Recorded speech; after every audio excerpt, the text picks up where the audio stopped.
Salut Marc, salut les Smart, salut peuple de catch-up. Bienvenue dans votre podcast qui respire, qui suinte, qui dégouline, qui transpire le catch par tous les pores de la peau et du slip. Chaque semaine, nous passons au crible des chroniqueurs de la team catch-up, tous les shows de la WWE. Aujourd'hui, bienvenue dans le monde merveilleux du show bleu. Nous sommes à SmackDown, nous sommes au 1135e SmackDown à Tampa, Florida, USA, dans le WWE Thunderdome. Au commentaire, Michael Cole, Pat McAfee. Vous m'avez peut-être identifié. Je suis votre dinosaure masqué. Que dis-je? Je suis votre Luchasaurus des podcasts. Je suis le Tonton Chris ou Tonton Catch-up pour les intimes. Et pour m'accompagner, pour encenser, pour décortiquer ou pour mettre en PLS ce SmackDown du 21 mai 2021. Eh bien, les amis, peuple de catch-up, vous aimez les triples frites, vous allez être servis d'une triple menace de chroniqueur. J'accueille tout de suite. Comment vais-je l'appeler? Je sais pas comment je vais l'appeler. Je vais l'appeler le conceptuel Raphaël. Yeah! Salut Raphaël! Le conceptuel Raphaël. Bon, bah Ah, écoute, oui, il fallait pas t'embêter tant que ça, hein. Tu m'as appelé Raphaël. yeah, à The Fiend, à un nouveau concept qui vient de sortir, tout ça, un truc Ah, un peu fresh. c'est vrai que je nous ai invités tous ensemble à s'asseoir autour d'une table, puisque c'est le déconfinement et à raconter un peu quelques histoires. Et pour commencer cette nouvelle capsule, ce nouveau format, on a commencé par plutôt des histoires qui font peur, ouais, des histoires de films d'horreur. Mais je suis ravi car dans ce SmackDown, on a eu aussi, des petites choses qui est un petit peu dans le fantastique, héroïque, tout ça, donc ça m'a bien plu et puis, bah, bonsoir tonton et bonsoir au deuxième invité que je te laisse présenter. Tout à fait. Notre Magic, notre Coyote, notre éco-zygote qui nous rejoint dans ce SmackDown. Salut Zygote! Salut tonton, salut Raph, comment allez-vous? Très Bien et bien. toi? Ouais, plutôt pas mal, hein. On a fait une nocturne avec Raph, tonton et IRM la nuit passée. Est-ce que nous allons faire la même chose aujourd'hui? Ouais. Alors les triples frites, c'est toujours dangereux, peuple de catch-up. Effectivement, on peut partir sur l'heure et demie des fois quand on s'emporte un peu. Mais on va voir. Est-ce qu'on va être bavard? Est-ce que ce SmackDown vaut la peine d'être bavard? On va le savoir tout de suite. Je vous propose qu'on attaque. On rentre dans le dur. C'est parti. On se retrouve d'entrée avec la General Manageuse, Sonia Deville, qui est sur le ring et qui va nous annoncer la bonne nouvelle de la semaine, la bonne nouvelle du mois, la bonne nouvelle en pleine période de catch-up anniversary que demande le peuple. Eh bien écoutez, Sonia Deville nous annonce tout simplement le retour des fans à partir du 16 juillet à la WWE. Ce soir, elle est seule pour show car Adam Pearce est déjà en train de préparer la prochaine tournée. Alors là, tout de suite, messieurs, je me retourne vers vous. Je vais commencer par le plus âgé, je vais commencer par le Magic Zygote, le retour du public, mon Zygote. Bah, c'est carrément une très bonne nouvelle.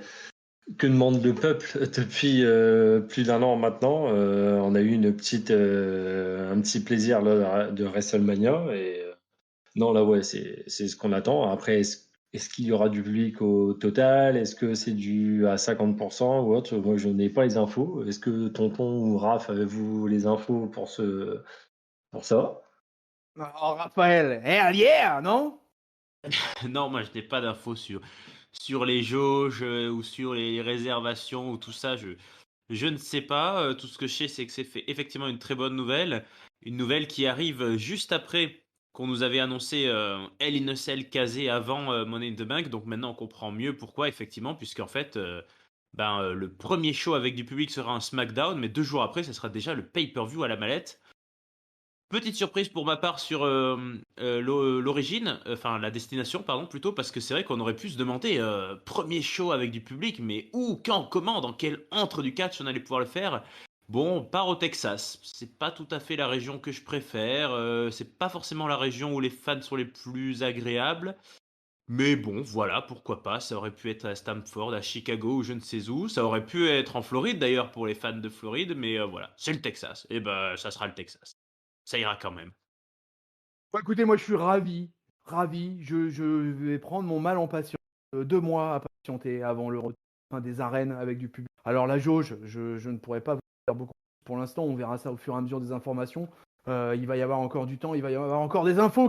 Alors on va continuer avec Sonya Deville sur le ring qui va nous présenter tous les champions de SmackDown un par un. Dominique et Rey Mysterio, La Familia, Natalia et Tamina, Apollo Crews qui est accompagné de son commandant Aziz, qui se permet d'ailleurs de jeter le déshonneur sur l'officiel en l'obligeant à défendre son titre.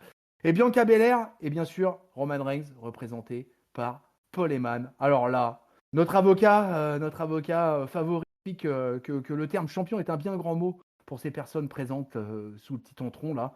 En vérité, je vous le dis, ils ne sont que de simples détenteurs de titres. Ils sont tout palos, tout fades à côté du véritable champion qui est Roman Reigns. Et voilà, qui est la raison de la réussite de la WWE actuellement, le top guy.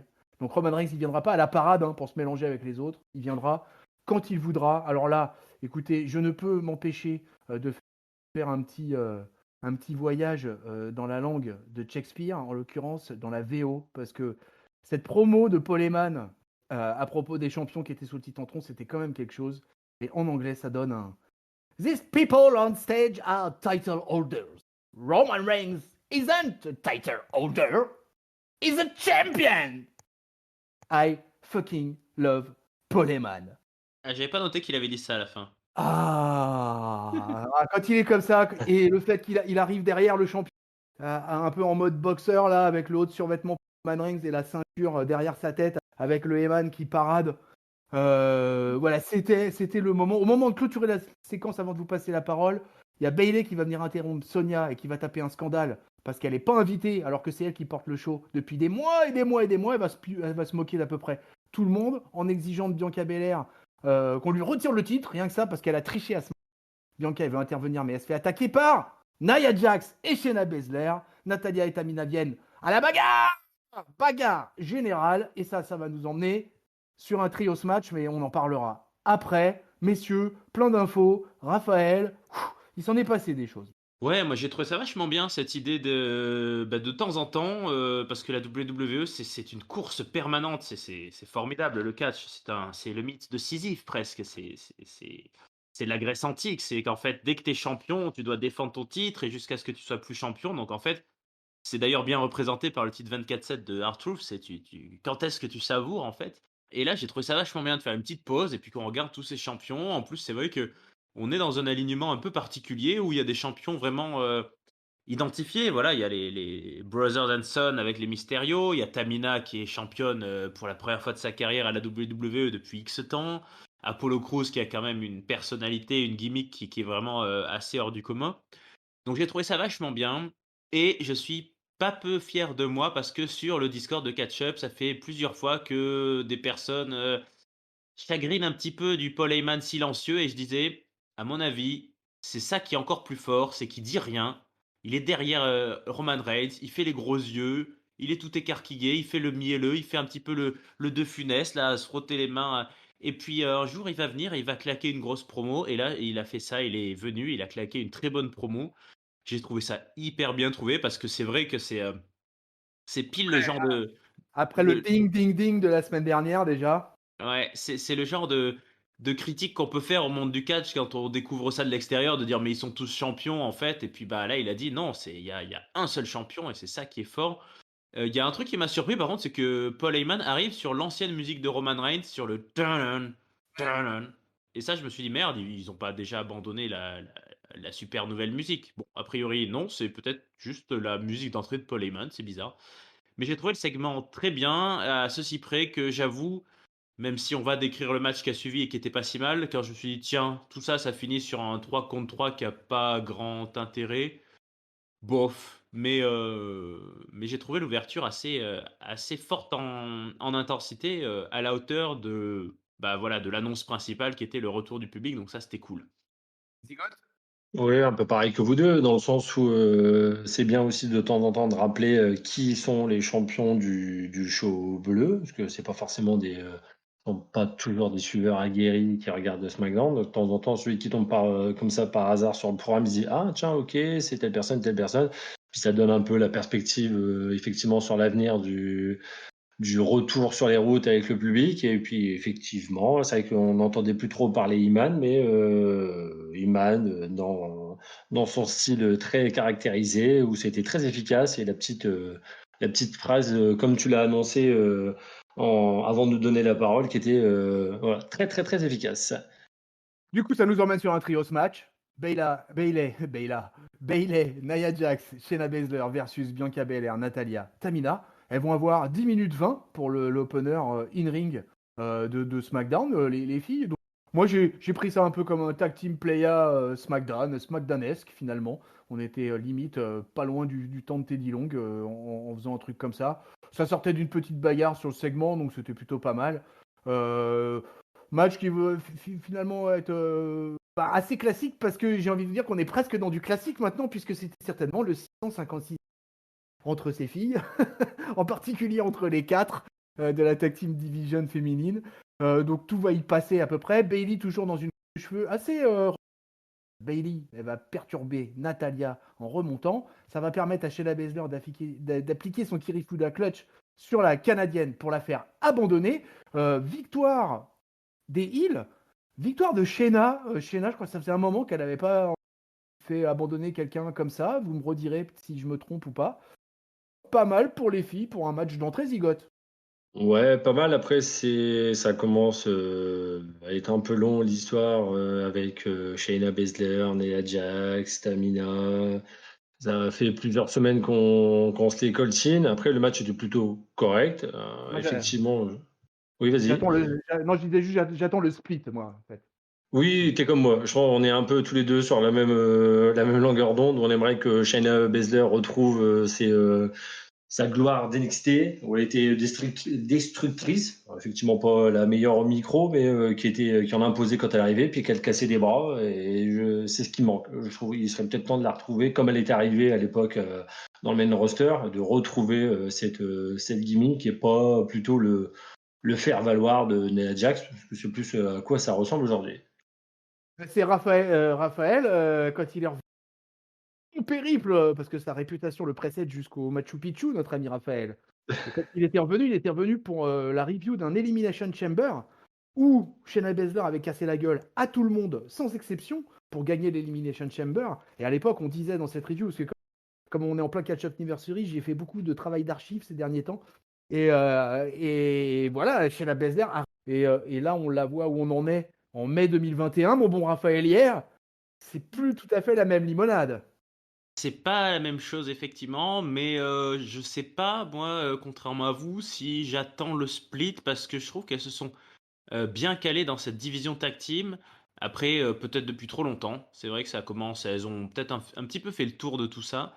Mais ah oui, il y aurait toujours une place face à Bianca Belair par exemple ou autre, mais pas dans l'immédiat, je pense, parce qu'il y a encore deux, trois histoires à régler d'un côté, de l'autre, à Raw ou à SmackDown avec les Charlotte, les Bailey, les Sasha Banks peut-être, mais moi, j'ai trouvé le match plutôt sympa. Par contre, effectivement, comme vous l'avez dit et comme je l'ai dit au début, c'est juste que c'est typiquement le genre de truc où on mélange des feux en mettant les gentils avec les gentils, les méchants avec les méchants.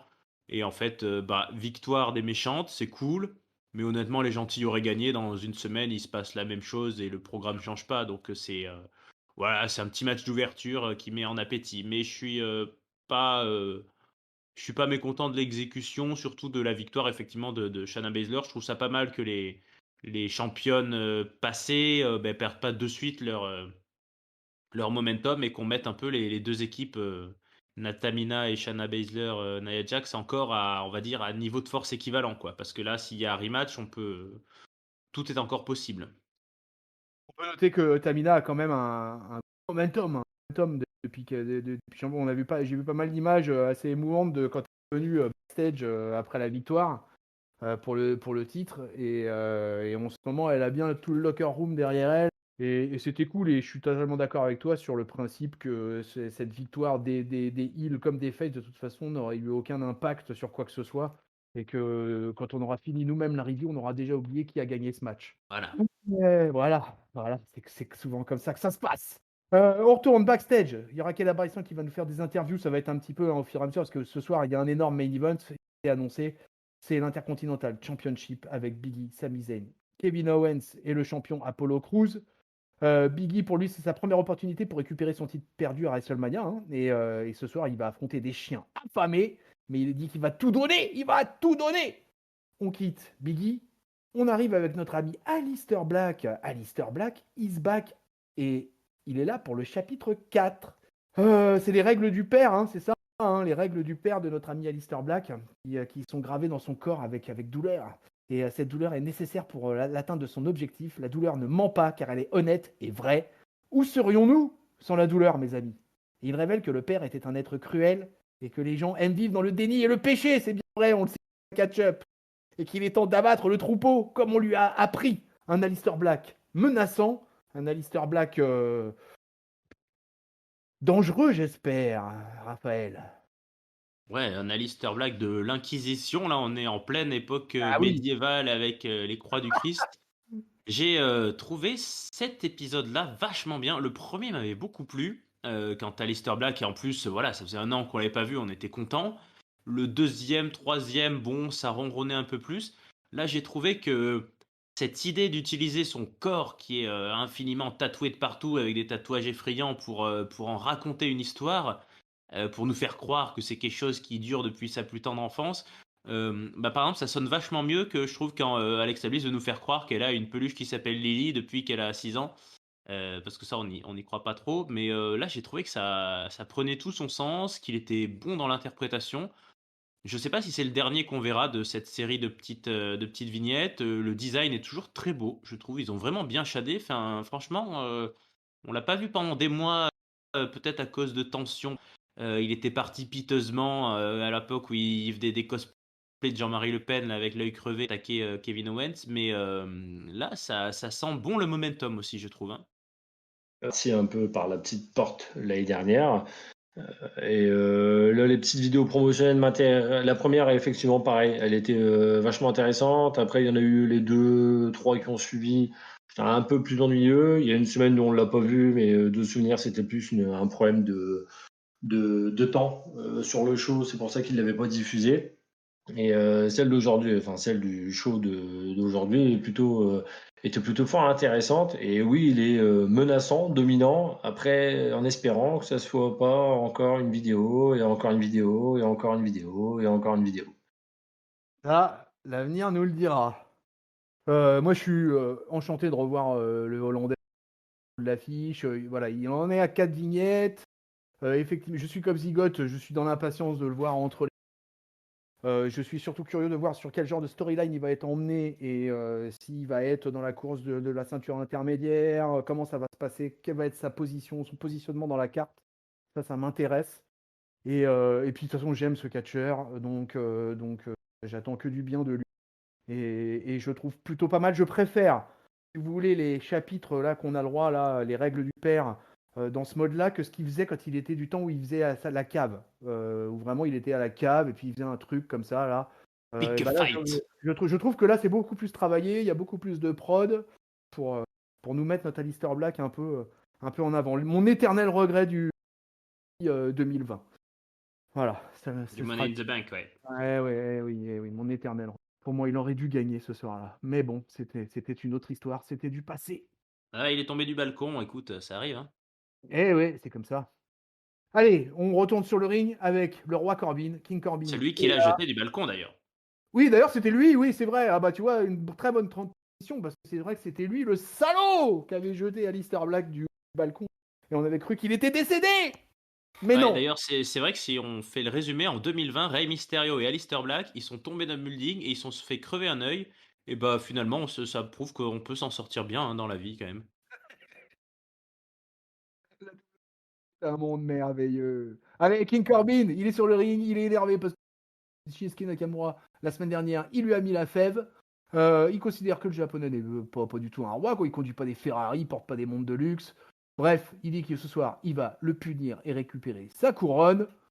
Là-dessus, on a une entrée de Shinsuke Nakamura, 5 étoiles. On a un gratteux qui est là, un gratteux bodybuildé, s'il vous plaît, pas un gratteux petit gabarit, c'est pas Angus Young, le mec. Non.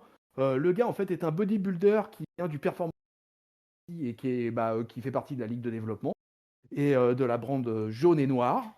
Et en plus, le gamin sait jouer de la gratte et il va nous jouer tout le theme song de Shinsuke Nakamura. Un peu en mode, je crois que c'était WrestleMania ou à NXT aussi, peut-être pendant les deux d'ailleurs. Et là, on a eu une grosse entrée de Shinsuke Nakamura.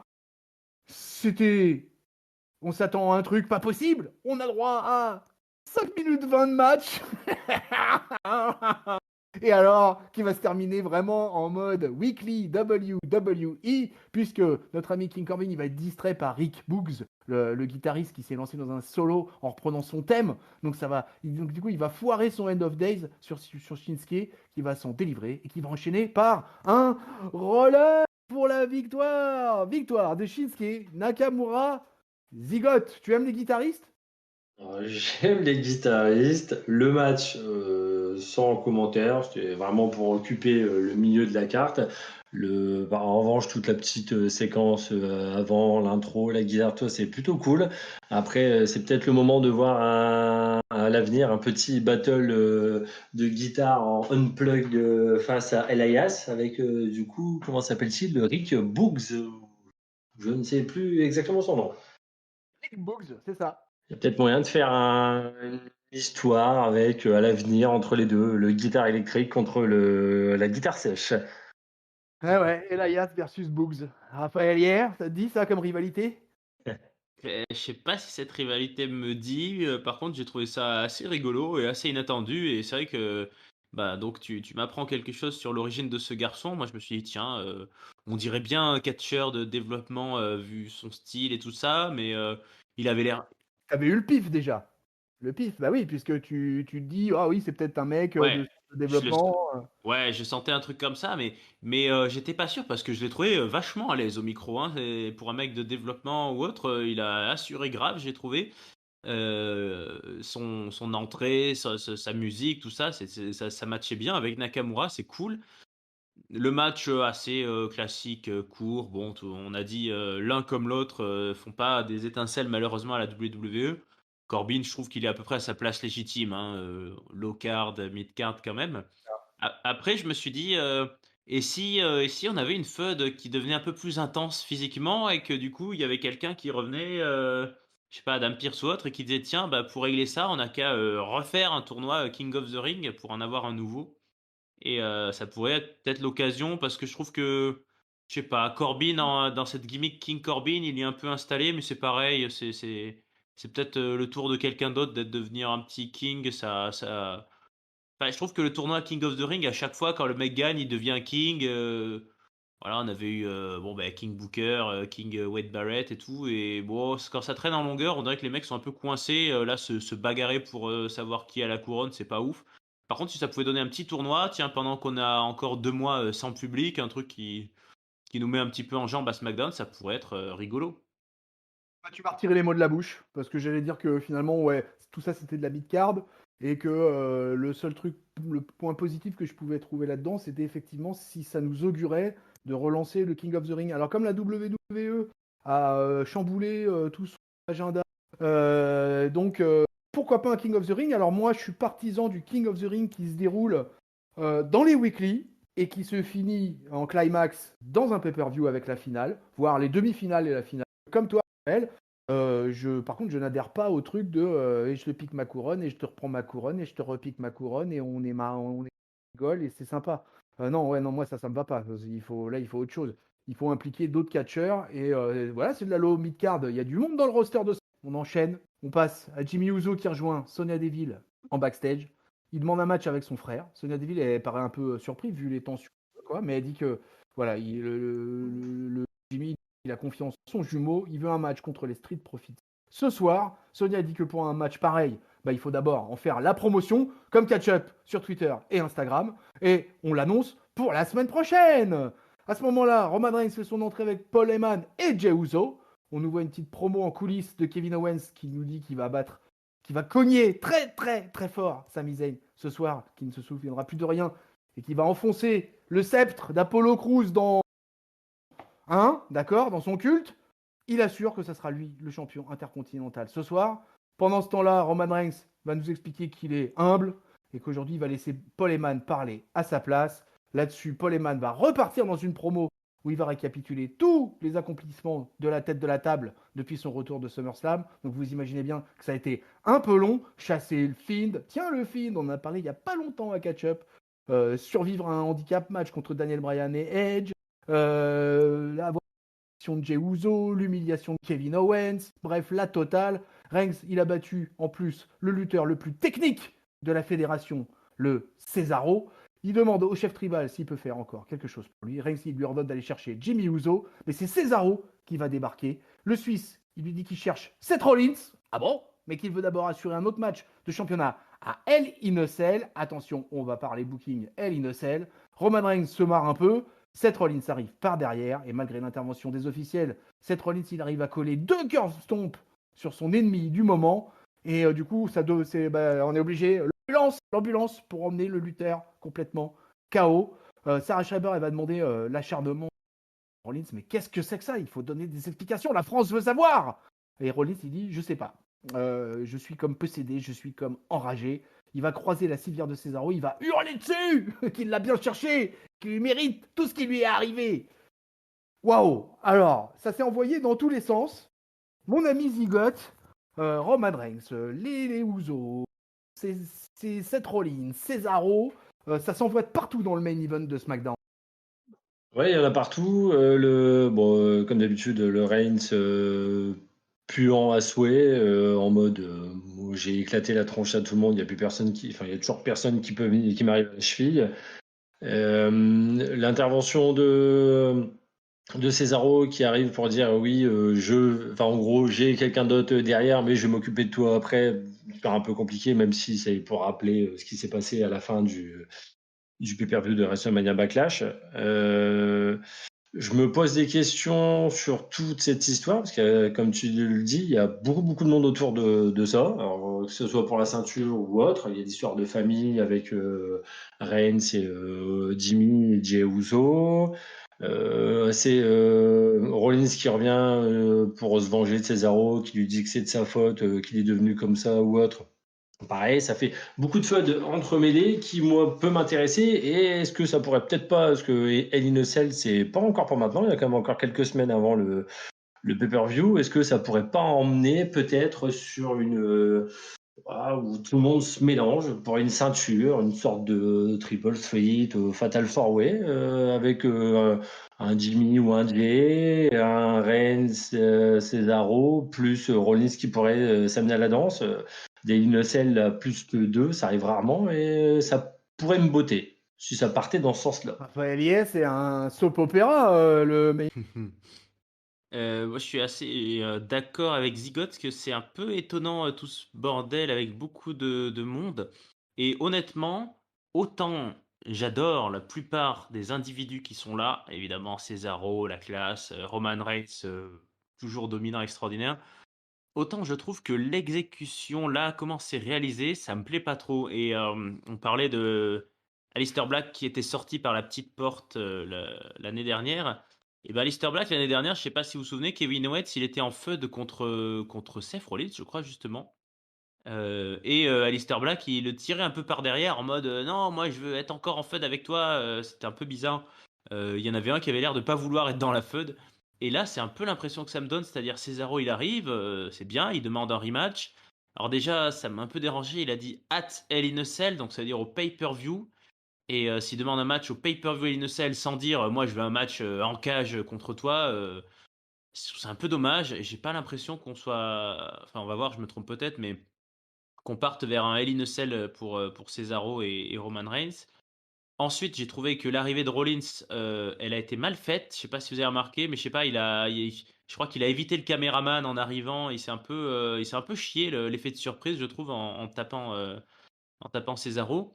Après, il y a eu, ça j'aime pas quand ça fait ça. Il y a quand même célébration au milieu du ring de la Reigns Family. Et puis dès que Rollins arrive, on voit plus personne dans le ring. Paul Oui. Heyman, ils ont tous disparu, Paul Heyman, Roman Reigns, tu sais pas, moi j'aurais bien aimé qu'on voit Roman Reigns regarder tout ça de haut, là, avec toute sa morgue et ricaner, allez, regardez-les se battre dans la cour de récré. Non, non, ils disparaissent. Et après, moi, il y a un truc que j'aime pas trop à la WWE, c'est la civière, quoi. Ça prend des plombes à chaque fois, j'accélère, je fais avance rapide. Ce que j'ai bien aimé, c'est que Seth Rollins, ensuite, quand Cesaro passe en civière, il en rajoute pas une caisse en le renvoyant par terre et en le refaisant tomber comme ils font toujours. Il se contente de l'engueuler. Mais pour moi, là, ça devient un peu compliqué cette histoire, comprendre. Et encore, je mets de côté l'histoire des jumeaux Uso parce que c'était pas trop le sujet là. Mais comprendre si on va avoir peut-être un troisième match entre Rollins et Cesaro alors qu'on en a déjà eu beaucoup. Alors ça pourrait se conclure par un Hell in a Cell match par exemple, mais du coup qu'est-ce qu'il fait Roman Reigns au prochain pay-per-view? Ou alors est-ce qu'on fout ça effectivement comme dit Ziggler dans un triple threat pour la ceinture, mais Rollins il a l'air d'en avoir rien à carrer de la ceinture. Donc c'est des gars qui sont très bons, mais je suis pas convaincu. Enfin moi j'ai pas trop aimé ce segment au final. Puis Cesaro ouais, le coup du bras dans le foulard, finalement quand il se fait taper par Rollins, on voit bien qu'il a rien du tout au bras. J'ai trouvé qu'il y avait plein de mini botch qui m'ont pas trop plu. D'accord, ok. Bah écoute, moi je. Je suis peut-être sévère. Ah, t'es peut-être sévère? Oh non, bah non, c'est ton ressenti. Après tout, Mm. c'est comme ça que tu as anticipé cette affaire. Moi aussi, je considère qu'il y a de l'embouteillage, quoi. Il y a du monde, Voilà, c'est ça. il y a du monde grave. Là, c'est un petit peu. J'aurais envie de me dire que ça oriente sur un Seth Rollins, Roman Reigns à SummerSlam, sur un booking d'un peu moyen terme. Cesaro, de plus en plus, j'ai peur de la feud de transition définitive et qu'il ne gagnera peut-être jamais le titre parce qu'il pourra jamais le prendre à Roman Reigns. Donc on verra ce qui va se passer d'ici le mois de juillet. Mais voilà, après le truc en lui-même, tout ce que ça annonce finalement, c'est le retour des Usos en tag team, puisque on sera juste après que les Street Profits sont chauds pour la semaine prochaine les affronter. Il y aura un autre match affronté. Tiens, Tamina et Natalia vont défendre face à Nia Jax et Shayna Baszler. Rendez-vous la semaine prochaine. Allez, Originalité. mes amis de la triple frite de catch-up, voilà, arrivé main event. Ce main event, c'est quelque chose, c'est l'Intercontinental Championship. Apollo Crews, accompagné du commandant Aziz, affronte Biggie, Kevin Owens et Sami Zayn. Alors là, alors là, alors là, que dire? Un match de 21 minutes 50, alors ça, SmackDown, c'est quand même quelque chose d'assez d'assez rare. Je crois que j'ai envie de reconnaître que depuis le début de l'année 2021, c'est quand même qu'ils nous ont présenté parfois des gros main events. Et finalement, celui-là n'aura pas échappé à la règle. Un match énorme. C'était un Fatal 4-Way, simple. Et les mecs se sont envoyés dans tous les sens. Kevin Owens et Sami Zayn, d'abord, ça va être vraiment la guerre entre eux deux. Fait ce qu'il a promis, hein. Il va tabasser sévèrement notre ami Sami, quoi. À force, de toute façon, ils vont être out. Biggie va mettre un peu hors d'état de nuire le commandant Aziz et il va rentrer pour s'occuper d'Apollo Crews. Mais les lumières vont s'éteindre. Alors tout ça après de l'action non-stop. Si vous connaissez bien ces 4 catcheurs, vous connaissez relativement bien leur moveset. Ils ont envoyé, en particulier, il y a une triple German suplex d'Apollo Crews phénoménale sur Biggie. Vraiment, c'était un match où techniquement ils se sont envoyés quelques moments d'ailleurs assez fois où j'ai été un peu inquiet. Il y a un moment où Kevin Owens coince Sami Zayn dans le turnbuckle et ils se lâchent à coups de poing comme ils font tous les deux là. Ils ont la tape l'un après. Et Kevin Owens prend le dessus et Sami Zayn tape la tête contre l'un des deux coussins du turnbuckle. Et Kevin Owens, dans son élan, il retape. Et là, on se dit, là, il a tout. Et vraiment, les mecs se envoyés, mais c'était superbe. Moi, je spoil déjà d'entrée mon avis. Mais il va se passer un fait notable, plus que notable, fondamental, puisque les lumières vont s'éteindre, et quand elles vont se rallumer, la rampe est couverte d'un épais brouillard, d'où va sortir Aleister Black. Biggie, qui est gêné par Apollo Crews, qui lui tient la jambe, se prend un Black Mass des familles, pleine face, sale couche, à terre. Apollo Crews n'a plus qu'à faire le tomber pour conserver son titre intercontinental. Victoire d'Apollo Crews sous les yeux d'Aleister Black, qui clôture le show avec un grand sourire sardonique sur le visage. Eh bien écoutez les gars, on a évoqué longuement le Aleister Black tout à l'heure. Il est finalement là, ça y est, il est entre les cordes, il est shape. Raphaël Hier, Ça t'a plu ça? Ça m'a beaucoup plu, il est beau comme un démon antique, effectivement, et j'ai trouvé ça vachement bien fait. C'est pas très original dans le fond, hein, une sorte de. Bah, on a l'Undertaker qui fait ça, le film dont on a parlé, mais là c'était différent, il y avait zéro musique, et vraiment les lumières se sont éteintes d'une manière. Bah, ça faisait pas comme le film de là où ça fait vraiment le tout ça fait vraiment hyper scénarisé. Là, j'ai même eu un quart de seconde où je me suis dit, tiens, il y a depuis le temps qu'on est sur le Thunderdome, il y a une merde, il y a une couille dans le pâté, comme on dit, il y a un souci avec la technique. Et puis après, les lumières se sont pas tant éteintes, elles se sont allumées. Enfin, il y a eu un espèce d'éclat blanc qui était assez éblouissant. Voilà, une sorte de, on dirait un archange un petit peu, Alistair Black. J'ai trouvé ça vachement bien. J'ai bien aimé le match. Peut-être pas autant a priori que toi. J'ai trouvé qu'il y avait beaucoup bon, d'oppositions assez classiques de un contre un et des mecs qui ont un petit peu roupillé, notamment Biggie par moment. Mais on avait quatre mecs talentueux sur le ring. Kevin Owens qui est à mes yeux largement au-dessus de tout le monde. C'est presque j'ai presque été triste pour lui en fait de me dire ah bah il est dans ce match et puis il va faire des belles perfs et puis bah pour le moment Kevin Owens bah, c'est juste ça, il est dans un petit creux de la vague, mais bon, après, je me suis rappelé qu'il a eu un énorme mois de décembre-janvier, là, avec des matchs fantastiques contre Roman Reigns, donc ça va. Et je suis curieux, cet Aleister Black, j'ai l'impression qu'il va prendre peut-être ah, merde, comment on appelle ça? Une personnalité, une gimmick un peu façon Imperium dans le côté on s'occupe un peu des rigolos, des clowns, on va détruire un peu ce qui. Enfin, c'est ce que j'ai pensé quand il s'est attaqué à Biggie par rapport à ce qu'il avait dit dans sa vignette. C'est le côté un peu correcteur des torts.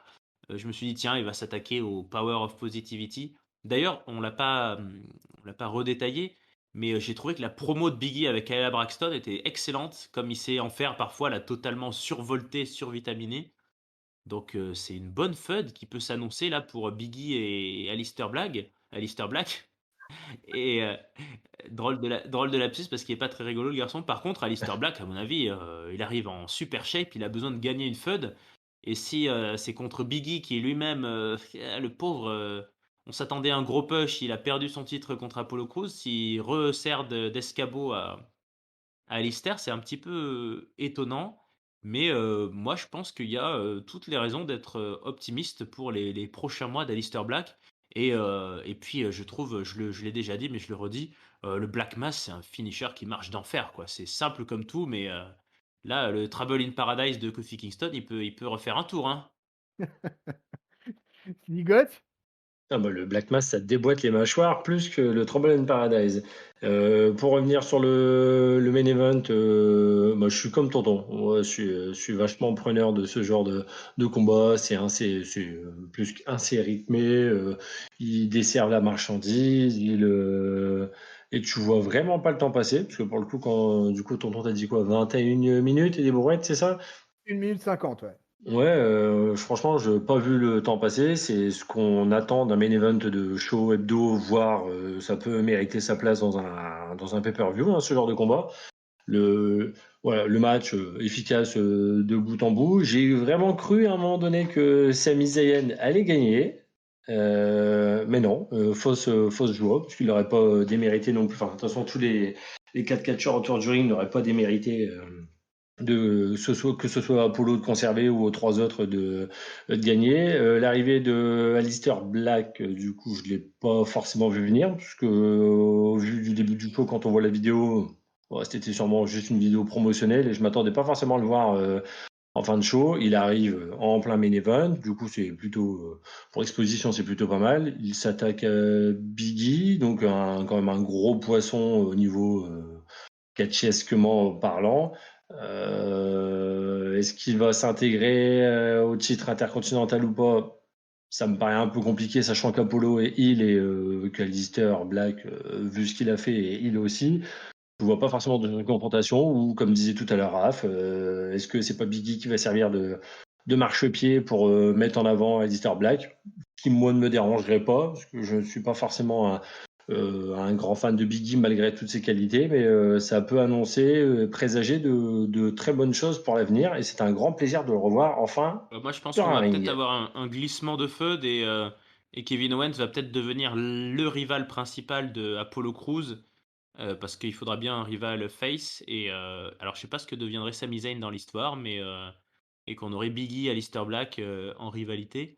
Je pense que ce Fatal 4-Way est peut-être l'occasion et même sûrement l'occasion de squeezer la rivalité Biggie-Apollo Crews et de passer à autre chose. Par contre, mine de rien, Apollo, là, il gagne, on va dire, comme un heel, quoi. Il gagne petitement, mais il fait un bon règne, hein. Il commence à avoir un personnage bien installé. C'est une des grosses bonnes surprises de 2021, je Je trouve. suis d'accord. Et ouais, et c'est un des meilleurs règnes, peut-être intercontinentaux de ces dernières années. Alors, il est court, mais c'est vrai que par rapport au règne qu'a eu Biggie, par exemple, dont j'ai pas beaucoup de souvenirs au final, il a été assez court ce règne. Il a pris le titre à Sami Zayn et il a assez vite perdu. Donc, ouais, c'est bien Biggie, hein.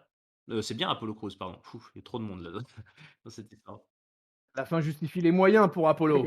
Voilà, il était content hein, d'avoir gagné. Ouais, mais c'est clair, c'est clair. Oh, bah, c'était très bien, j'étais très content. Bah, écoutez, moi, ce main event de SmackDown, T'es ravi. voilà le genre de match pour lequel je regarde des weekly de la WWE et que je les regarde toutes les semaines depuis tant d'années. C'est ça que j'attends. Voilà, c'est exactement ça. Alors, le titre intercontinental est la ceinture la plus chère à mon cœur. Et donc, quand elle est défendue fièrement, comme elle est défendue, ce match de 21 minutes 50, en mode spot fest, mais moi je m'en fous, ça me dérange pas, moi, un mode spot fest sur des combats pareils. Zigot, tu l'as dit, voilà, c'est un match pour moi digne de pay-per-view. Manquait une petite stipulation, peut-être un petit truc à grignoter supplémentaire dans le match, mais déjà en mode fatal. C'est un match auquel j'aurais mis 4 étoiles et demie. Blind. C'était du top. Et puis l'arrivée de Mr. Black, en plus, je veux dire, dans le climax de ce match, on a l'arrivée. J'aime beaucoup aussi. Donc Tommy Yen que j'ai vu en 2013. Mais faut pas que j'en parle trop parce que j'en parle dans un prochain You Talk Too Much. Mais on parle trop. Voilà, c'est comme ça, je parle trop. Et du coup, non, bah ouais. Sur ce main event, c'était une tuerie, une boucherie. C'était que du bonheur, c'était que du kiff. Donnez-moi tous les vendredis soirs et je vais continuer à reviewer jusqu'au bout de la nuit. C'est bien, tu es en meilleure forme que tu l'as été en début de semaine dernière, tonton, grâce à des main events comme ça. Tu vois, il fallait attendre SmackDown, il faut toujours attendre le vendredi soir. Le show rouge souffre de la comparaison avec le show bleu, hein. Il n'y a pas, y a pas, y a pas photo. On pourra en parler peut-être un Oh, petit peu après, cette semaine, ouais. après le top flop note. Mhm, ouais. Parce qu'on a de l'actualité, on a plein de trucs. C'est un truc. Quoi. On n'arrête jamais. Allez, les amis, c'est l'heure de la tradition. D'accord. Ok, donc levez-vous, hein, époustez un petit peu vos pantalons. Ok, resserrez la ceinture, serrez les bretelles. Mon ami Zigote, tu vas nous donner ton top, ton flop et ta note. Alors, j'ai pas pris de notes, je suis pris un peu de cours. Mon flop, je vais le donner à ce qu'il s'est passé avant le match féminin au Bougeon. Shayna Baszler et Nia Jax attaquent Bianca Belair, on va dire sans raison, mais c'est juste pour amener un 3 contre 3 entre les trois faces et les trois heels. Bon, j'ai trouvé ça pas terrible, mais c'était juste histoire de les caler et puis qu'il est temps que Shayna Baszler vole de ses propres ailes. Et je pense que je vais piquer le top de l'un d'entre vous deux. Bah, ça sera tout le main event, ce qui s'est passé, le combat, l'arrivée d'Alistair Black qui est là pour casser des mâchoires, hein. Et ma note, je vais donner un 3 sur 5. Ouais, je reste Raphaël, dessus. 3 sur 5. Eh ben écoute, moi je vais donner mon flop. C'est peut-être un peu dur parce que c'est des gens que j'aime bien, mais je vais donner mon flop à ce segment de tabassage de Cesaro par Rollins et avec la famille Samoan qui disparaît comme un vulgaire Abra qui fait attaque téléport dans Pokémon pour les initiés. Là, t'es mal fait parce que ça faisait très faux, quoi, les mecs qui disparaissent comme ça. Et puis c'était un peu le même tabassage que le main event de Backlash. Ça n'a pas apporté grand-chose, donc je suis un peu déçu qu'on continue de. Là, je trouve qu'on est dans une petite boucle temporelle qui commence à être chiante. Il faut qu'on nous book des choses. D'ailleurs, de manière générale, il faut qu'on peut-être commence à booker des choses pour Hell in a Cell, même si le pay-per-view est loin, parce que là, on continue de se tabasser. Et puis, même le fait que Roman Reigns continue de dire ah, il est où Jimmy qu'est-ce qu'il faut, cherche-moi mon cousin, c'est un peu répétitif, je trouve, cette histoire. Donc, ça reste intéressant parce que Roman Reigns a un charisme incroyable et que Seth Rollins est plutôt bon quand il pète les plombs. Mais voilà, je mets mon petit flop qui est plutôt un panneau à point d'exclamation attention. Et moi, j'ai donné le top à Aleister Black, tout court, parce que j'ai trouvé que je suis très content de son retour. J'ai trouvé que le retour a été bien amené. Les vignettes, c'est pas toujours réussi à la WWE pour faire vendre un personnage, mais là, c'était bien. Et par contre, moi, je pense que quand ce gars-là va retrouver du public, il y aura peut-être un peu à la façon de Randy Orton, il y aura toujours une partie du public avec lui, je pense. Il aura du mal à être un heel total s'il est comme ça aussi classe, ténébreux et taiseux. Donc peut-être qu'il va face turner assez vite. Et moi, je vais mettre un 3,5 parce que je trouvais que globalement, quand même, SmackDown reste très solide et de très bonne qualité, dont le main event. Je suis bien d'accord avec toi, tonton. Et les gars, j'ai pas botché, j'ai pas oublié un segment. Et tu as oublié, j'allais en parler, mais en plus, ça craint que tu aies oublié ce genre de segment avec tes catcheurs, un de tes catcheurs un favoris. segment quand même avec mon catcheur de mon top 3 à moi que j'ai, quoi. Mondial ever. J'ai oublié tout simplement le tag team de SmackDown. Je suis désolé, peuple de catch-up. Heureusement, je m'en souviens avant de donner mon top flop note. Ah Mais bah on oui, va quel botch. C'est vrai, j'avais oublié ce match-là. Il me semblait qu'on était... Botcha catch-up. Voilà, c'est comme ça. Botcha tonton. Hmm. Euh, et on va parler du coup de la tag team quand même. Dominique Mysterio et Rey Mysterio, ils sont sur de Backlash et on est bien content. Ils vont être interrompus par les Dirty Dogs. Robert Roode, il dit que Dominique, il mérite pas son titre parce qu'il est là que grâce au piston de papa. La cooptation, c'est pas beau. Dolph Ziggler, évidemment, approuve. Le Canadien, il va lui dire que ce soir, il va lui montrer qu'il mérite pas. Et du coup, on a une bagarre entre Dominique Mysterio et Robert Roode, mais une bagarre qui va être expéditive. C'est peut-être pour ça que ça m'est passé devant les yeux quand j'ai réalisé le timing du match, puisque ça a duré 2 minutes 45. Robert Roode, il va profiter, il va pas profiter d'une distraction qui est tentée par Dolph Ziggler sur Rey Mysterio, et il va laisser Dominique Mysterio remporter le match grâce à un 619 et un Frog Splash. Des familles. Alors, Raphaël, on revient vite fait sur la tag team. Dominique et Rey confirment les champions, campeones. Eh ben écoute, je sais pas si ça va te décevoir, mais le fait qu'on reparle de ce segment, j'ai presque envie de changer de flop. Mais moi, j'ai pas trouvé ça bien. Autant Dominique, l'an dernier, là, quand il était contre Seth Rollins, il avait fait un match hardcore à SummerSlam où il nous avait impressionné, il avait tenu 20 minutes, c'était cool. Autant là, en un contre un, clean, qu'il arrive à complètement surclasser Robert Roode. J'ai trouvé ça mal fait. J'ai trouvé que Robert Roode donnait l'impression de catcher comme un manche. À un moment, il court contre Dominique Mysterio. Oh là là, Dominique l'évite. 10 secondes avant, il se prend le poteau. Voilà. Et puis bon, en gros, c'est l'enchaînement 619 Frog Splash. C'est fatal absolument. Mais j'ai un peu de mal. Moi, j'aime bien l'idée de se dire qu'il est champion tag team quand même. Parce que c'est vrai que il a une bonne alchimie avec son papa. Mais en solo, j'ai du mal à croire que Dominique il soit au niveau de tous ces mecs-là, quoi. Et si Backlund, des Dolph Ziggler ou des Robert Roode, alors des fois il arrive à gagner parce qu'il coince des roll-up un petit peu tordus, un petit peu vicelard à la limite. Mais là, moi ça m'a un peu gêné quand même. Je sais pas ce qu'en pense Zigote.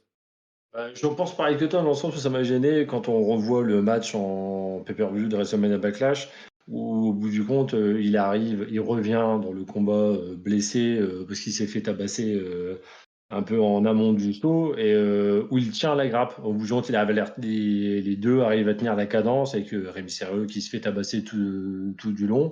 Le fiston qui arrive, il tient la cadence et là le lendemain, il tient la cadence contre deux autres catcheurs. Mais j'avoue, là c'est un match, ouais, ça montre rien. Ça ne valorise pas Robert Roode, ça ne valorise pas non plus, je trouve, Dominique, malheureusement. Et il serait peut-être temps de en équipe sont très efficaces, mais ce serait bien aussi que Dominique, tout seul, montre aussi qu'il est capable de tenir lui-même l'équipe plutôt que de gagner par une intervention du père, enfin qui perturbe un peu aux alentours du ring. Mais c'était vraiment pas terrible. Et du coup, je change mon flop. Je donnerais mon flop à Tonton qui a oublié Tout à un fait. de Eh ses bien, catcheurs écoute, je favoris. vais m'infliger la même sanction. Je vais m'auto-flopper. Voilà, je vais m'auto-botcher. Je me suis auto-botché. Je vais donc Ouh, m'auto. ça c'est une première dans l'histoire de catch-up quand même. Ah ouais, tu crois que c'est une première? Jamais Je personne s'est fait. pense. Ah bah ouais. Ah bah écoute, bah là je le fais quand même, là, parce que là quand même, se Oui. rendre compte au moment de la tradition du top flop note que j'ai oublié un segment et carrément un match. Alors effectivement, vous avez tout résumé. Un match de 2 minutes 40 qui n'avait aucun intérêt. je suis d'accord avec toi, Raphaël. Non, j'ai pas envie de les voir dans un truc comme ça, quoi. Elle est belle, la tag team dans le show bleu. Il y a des chouettes storylines. J'aimerais qu'ils gardent le titre. J'avais même dit, hein, je crois, dans mon avis, je sais, mais j'avais dit dans mon avis de la semaine dernière de SmackDown que moi, j'étais presque partisan pour être patient et qu'ils aient pas le titre tout de suite et qu'ils aient le titre en apothéose devant du public. Mais j'étais prêt à être patient. Donc, maintenant qu'ils sont champions, j'attends quand même qu'on ait de la belle compète. Donc je me floppe pour tout ça, pour toutes ces raisons-là. Je suis indigne, je vous le dis. Et mon top, sans aucune surprise, ce sera le main event, 4 étoiles et demie. Allez voir ce truc-là.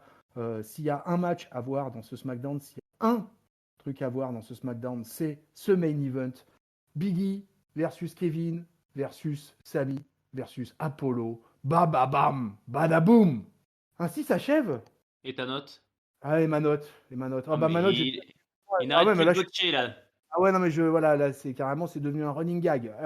Et bah, écoutez, j'ai tellement aimé le event que j'ai une bonne note. Donc, je vais lui mettre un 3,5, puis ça sera pour me faire pardonner à SmackDown d'avoir autant botché ce soir. Bah voilà, les amis, ainsi s'achève ce SmackDown. J'ai envie de terminer sur une petite question, si vous avez encore un petit peu de temps à consacrer au studio. Comme vous suivez de toute façon les weekly assidûment, que vous les reviewez ou pas, qu'est-ce que vous pensez en ce moment de la bataille pour vous où en est Raw là, à l'heure actuelle SmackDown, auquel, je le rappelle, peuple de catch-up, là en ce moment, tous les vendredis, c'est de la grosse note qui tombe quand même pour le show bleu. Hein. Bah, on a quand même, je trouve, une sortie du tunnel à Monday Night Raw depuis 2-3 semaines. Et il y a si on dit le long terme, ces derniers mois, il n'y a pas photo. Mais moi, je crois que c'est les 2 derniers Raw de mémoire. C'est très récent, hein, mais il y a une vraie embellie, je trouve, depuis qu'il y a ça n'a rien à voir, tonton, hein, calme-toi à ce que je veux dire, mais depuis qu'il y a les vignettes d'Eva Marie et le retour de Jinder Mahal, et ben, je sais pas quel est le lien. Peut-être qu'Eva Marie, elle est devenue bookeuse en chef et elle a plein de bonnes idées, mais non, ça fait 2-3 rows où on est vachement au bon niveau. De toute façon, c'est la comparaison avec SmackDown tape forcément à un moment donné à sa limite puisqu'il y a 1 heure en moins et que c'est pas le même rythme. Mais les Raws sont beaucoup plus regardables maintenant qu'il y a quelques semaines ou quelques mois. Donc ça s'équilibre et ça fait globalement une bonne semaine de catch à la WWE, je trouve. Je vais plutôt rejoindre l'avis de Raph. En général, c'est vrai que toujours été un petit peu plus sévère avec Raw. J'ai toujours été quand même plutôt très généreux, où j'ai toujours donné des bonnes notes à SmackDown depuis plusieurs semaines. Mais ouais, comme Raph a dit, là, ça fait 2, 3 semaines, ouais, carrément, où au bout du compte, Raw commence à ressortir de la tête de l'eau. Alors, j'ai toujours une petite préférence pour SmackDown, mais comme d'habitude, comme on le dit, le format aide et oblige aussi. 1 heure et demie est toujours un peu plus digeste à regarder que 2h20, 30 de show. Mais il y a des beaux champions d'un côté ou de l'autre et ça mérite de continuer, de ne pas lâcher le coup. Et puis l'arrivée du public, ça va peut-être l'arrivée du public proche, ça va peut-être les motiver à relancer de très très très très belles histoires ou de longues feuds qui sont en suspens ou qui vont continuer. Et on va voir ce qu'elle est capable de nous sortir la WWE pour les semaines à venir. Oui, Raw, le show rouge va mieux depuis 3 semaines déjà, là, depuis 3 épisodes. Et la tendance, de toute façon, je pense en particulier au Go Home Show de WrestleMania, le Bunny B. Bad, avait été déjà un Raw qui me laissait à penser que ça allait mieux. Et je considère que là, depuis 3 semaines, ça va carrément mieux. Vous allez écouter nos notes, Peuple Catch-up, ça remonte dans le show rouge. Donc, voilà, je rejoins votre.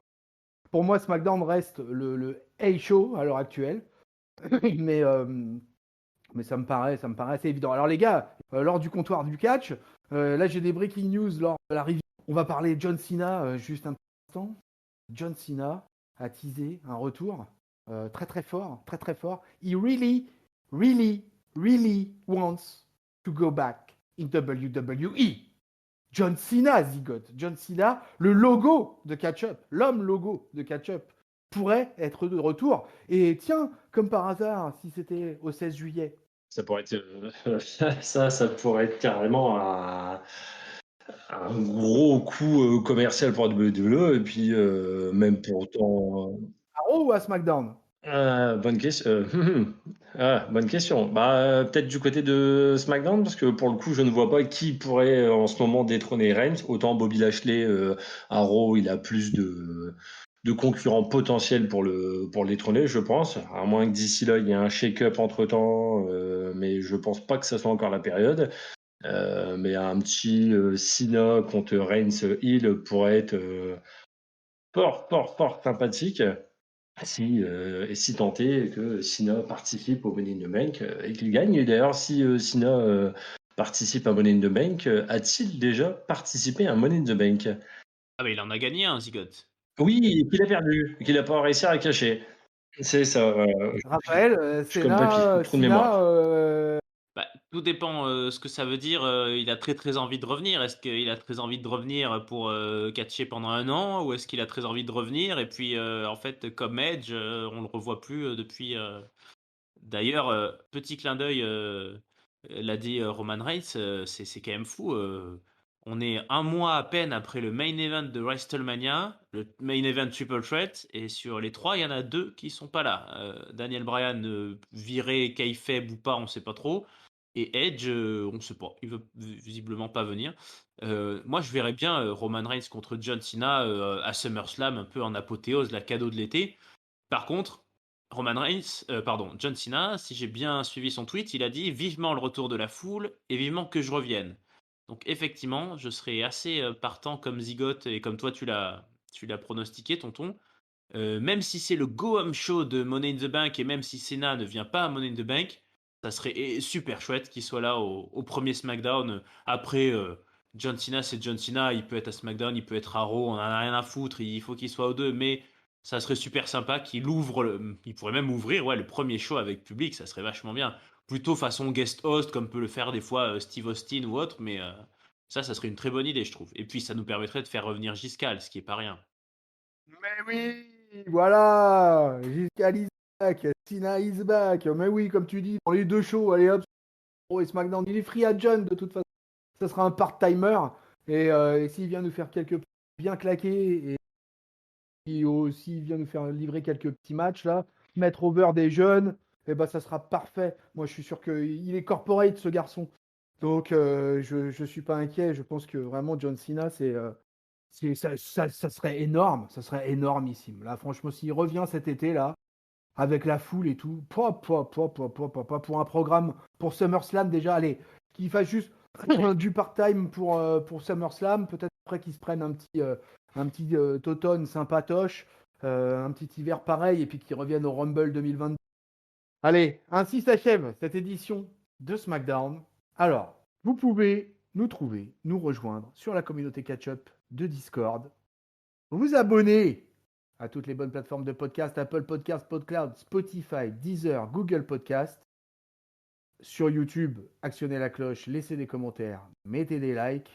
Les réseaux sociaux, Twitter, Facebook, Instagram, le site officiel catchup.lepodcast.fr. De l'actualité, mon bon Zigote et mon bon Raphaël, on en a à gogo, à Catchup en ce moment. Vous avez déjà en ligne le weekly de Monday Night Raw. Vous avez toujours le You Talk Too Much hashtag 10 avec Jean Brassard et Ringside.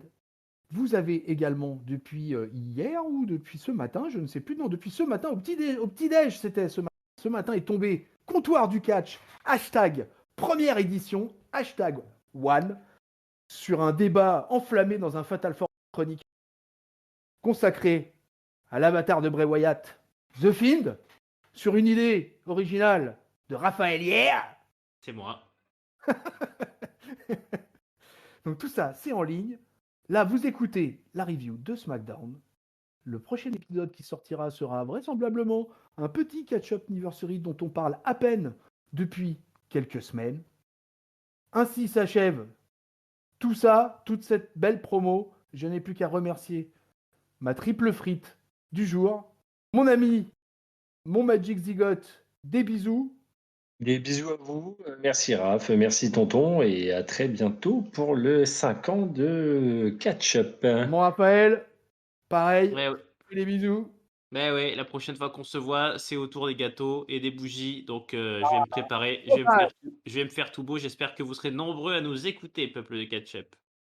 Champagne. Eh oui, stay tuned, peuple de catch-up, ça arrive, c'est pour bientôt. Enregistrement lundi, ça a été annoncé déjà sur tous les bons réseaux sociaux qu'on vous a dit au préalable. Ainsi s'achève cette review de la team catch-up, le monde merveilleux du show bleu. On vous souhaite une bonne semaine pleine de catch. On vous fait des bisous. On vous fait les cordes à linge plein la face. Salut Zigote. Salut Salut Zigote, tonton. Salut Raph. Salut peuple de catch-up.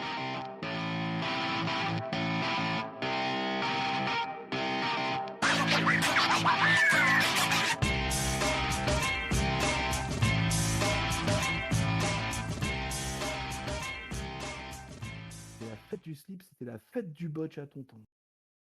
Pauvre Rey Mysterio. De toute façon, tonton, il aime pas SmackDown, il aime bien botcher les SmackDown.